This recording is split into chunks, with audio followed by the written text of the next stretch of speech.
ಶ್ರೀ ಗುರುಭ್ಯೋ ನಮಃ. ಗುರುಸುತನ ಸಂಗರದಿ ನಾರಾಯಣಾಸ್ತ್ರವನು ಉರವಣಿಸಿ ಬಿಡಲು ಶಸ್ತ್ರವ ಬಿಸುಟರು ಹರಿಕೃಪೆಯ ಪಡೆದಿರ್ದ ಭೀಮ ಹುಂಕಾರದಿಂ ಹರಿಯ ದಿವ್ಯಾಸ್ತ್ರವನು ನೆರೆಯಟ್ಟಿದ. This beautiful padya of Sripadarajaru, Bhimasena's parakrama on how he opposed the Narayanastra which was in front of him and which was aimed at all the Pandavas by Ashwatthama was the son of Dronacharya, and this entire incident happening in the time of Mahabharata Yuddha is beautifully elaborated here. The first line says this: Guru Sutana Sangaradi Narayanastravanu. Guru Suta, the one who is the son of Guru Ashwatthama, because Dronacharya was the Guru or the teacher for both the sides, be it the Kauravas or the Pandavas. It was Dronacharya who taught them the art of archery and fighting, etc. And when such a Guru was there in the battlefield, that too in the place opposite to Dharma, opposite to the Pandavas were very keen on stopping him from doing more of the war. Dronacharya, if we see the story of Mahabharata, we can understand that he had so much of affection to his son Ashwatthama. It is for his son when he was very small that he went and mingled with the party of Duryodhana, even though knowing that Duryodhana was on the side of the evil. Even though knowing that he went and mingled or joined that side just because of the fact that he wanted his son Ashwatthama to be fed well. Now here, when Dronacharya was in the chariot majestically fighting, it was Bhimasena first who goes there, obstruct the wheel of chariot on which Dronacharya was sitting. And when Bhimasena did this to Dronacharya, by the influence and words of Krishna, Dharmaraja announces that Ashwatthama is dead. And hearing these words, Dronacharya just collapsed in the chariot itself. Because the concept that Dronacharya had in his head was that he wanted to do everything for his son. Which is why, even though he who knew Dharma perfectly, he joined the evil side of Duryodhana. But here, when he lost that son Ashwatthama, Dronacharya just couldn't handle and digest those words, and he collapsed in the chariot itself. And within a few minutes, Drishtadyumna, the one who is the brother of Draupadi, who was born out of the Homakunda, fire of the Homakunda, just for the cause of killing Dronacharya, because of the enmity he had with Drishtadyumna's father, Sripadarajaru. Drishtadyumna comes there, and within few seconds, he chops off the head of Dronacharya, and Dronacharya falls dead. The entire Yuddha, there is an abstract silence there. Everything is just frozen for a few seconds, and these words reach Ashwatthama, who became literally furious of hearing the entire incident of how Dronacharya lost his life. And this is what Sripadaraja means when he says Guru Sutana Sangaradi. Sangara means it's Yuddha or war.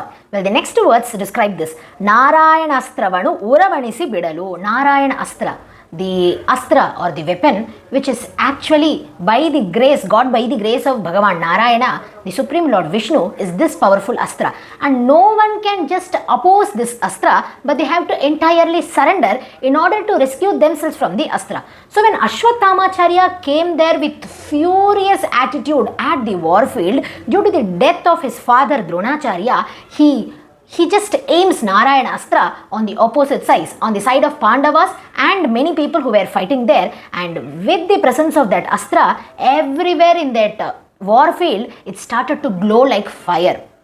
A few people who couldn't understand what to do in order to react to that astra, they just got burnt. That astra started to come there taking various forms, killing so many people, burning them literally into ashes. It very neared Dharmaraja. And that is when Krishna comes to rescue Dharmaraja, saying, everyone just leave the weapons that you have in your hand to the ground. You make them fall to the ground and you bow down to that astra, says Krishna to Dharmaraja. And when everyone did that, and everyone who were in the chariot too, they have to just get down from the chariot, leave all their astra, shastra, weapons, whatever they had, and they had to bow down and surrender to that astra. And when this happened, that Narayana astra did not affect them.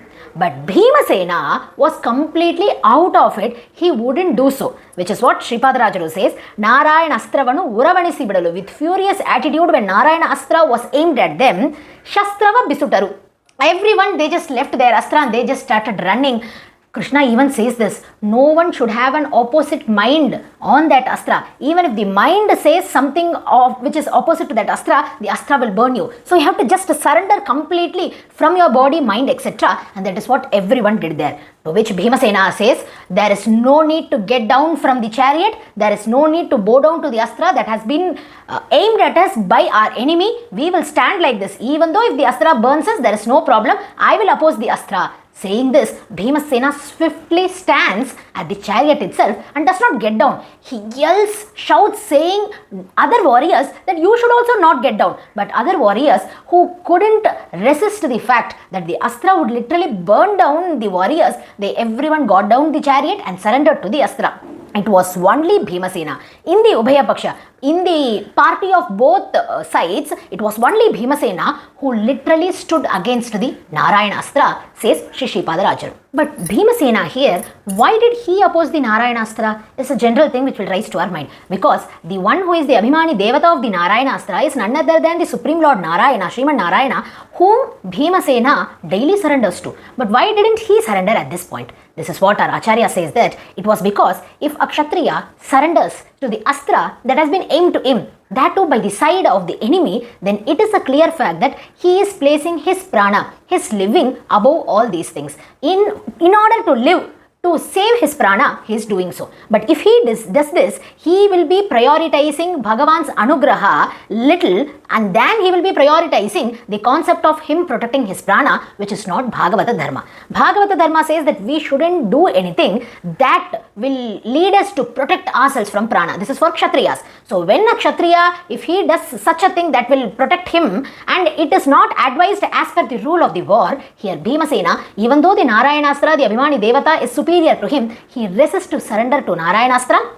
And that is when Sripadaraja says this word here, Hari Kripe Padadirda Bhima. But why didn't Bhima was not attacked by the Narayanastra? Because he was having Hari Kripe. He was literally extremely blessed by Bhagavanta. Bhimasena is none other than the incarnation of Vayu Bhagavan or Mukhya Prana. He comes just next to Lakshmi Devi, meaning that Bhagavan Vishnu has a soft corner, an extreme affection on Vayu Bhagavan more than he has on any Jiva. And how come Bhagavan express his abhimana or affection on Vayu Bhagavan? It is through this incident. When Vayu Bhagavan resisted the Narayanastra, Vayu Bhagavan very well knew that even Krishna, Bhagavan wanted Bhimasena to resist the astra.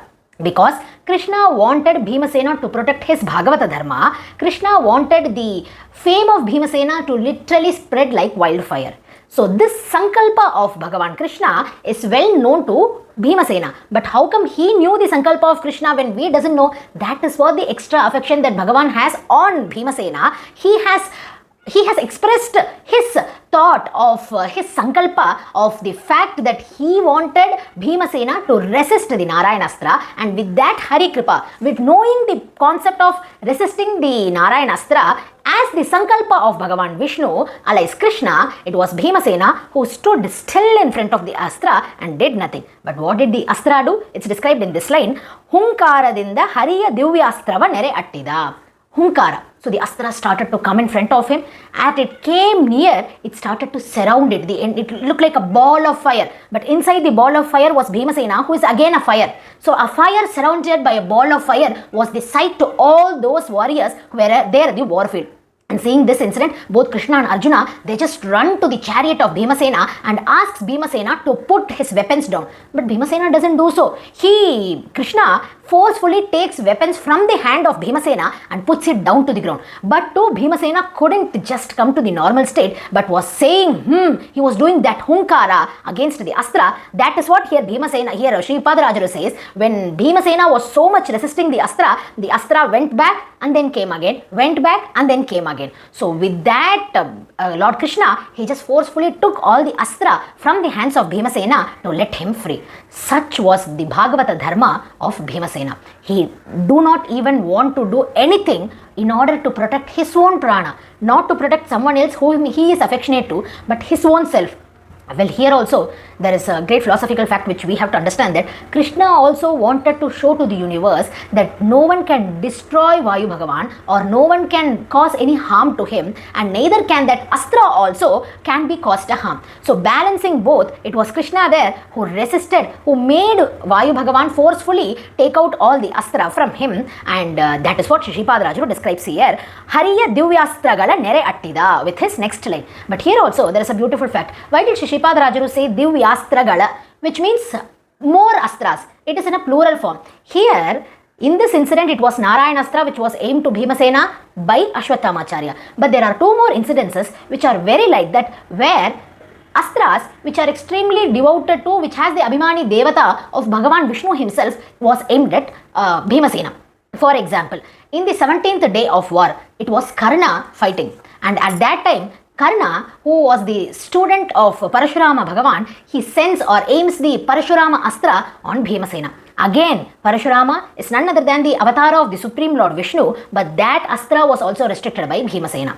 And one more incident was Ashwatthama again, who aimed the Brahma Shiros Astra.